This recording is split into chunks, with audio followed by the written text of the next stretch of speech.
Hello everyone. In this video I'm going to show you how I use dodging and burning, or lightening and darkening, of specific areas in a photograph to draw the viewer's attention to that area. So let me turn on the annotation tool. This is the area that I'm going to brighten or dodge, and outside of that area I'm going to burn or darken.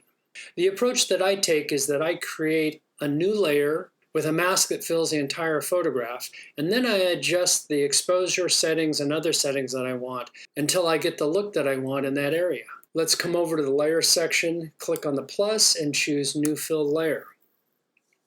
If I turn on the Always Display Mask, you can see that that layer is filled. Turn it back off.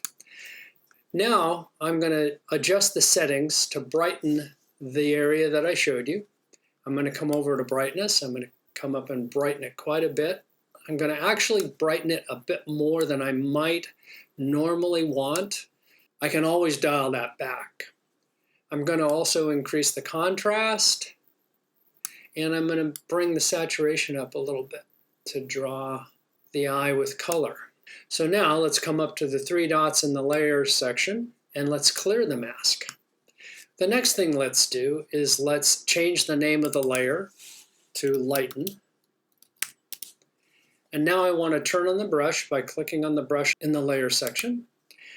I'm going to slide my cursor into the photograph, and you can see that's what the brush looks like. I'm going to right click, and you can see I've got my hardness, opacity, and flow set to 50. Auto mask is turned off. And I'm going to use those settings to draw this. So I'm going to start drawing a mask over that area that I showed you earlier until I get it to the lightness that I want. If I push the M on the keyboard, you can see what the mask looks like. Now you can see the edges of the mask are a little bit thick, and so what I'm going to do is I'm going to go over to the layers section, click on the three dots, and I'm going to feather the mask. And you can see how this feathers the edges of the mask. I'm going to use it at that setting. I'm going to press the M on the keyboard again and turn that off. And this is what the lighten layer looks like when it's on.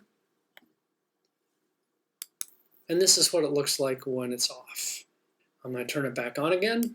Now, I want to darken the area around the outside. So let's do the same thing we just did. Let's go over to the plus button. Let's create a new fill layer. Again, if I press the M on the keyboard or go over to the brush tool and choose Always Display Mask, you can see that mask is filled.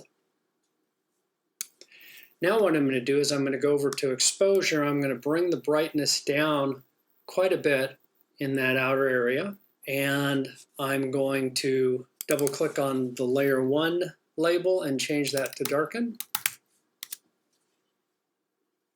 I'm going to come up to the three dots. I'm going to clear the mask. So now I can paint that mask in. I'm going to right click, double check my settings. I'm good with that. And now I'm going to come in and I'm going to brush in the areas that I want to be darker than they currently are.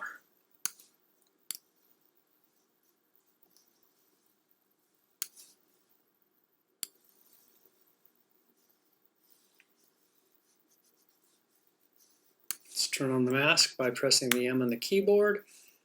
See if there's places where I need to fill in a bit more. Turn the mask off.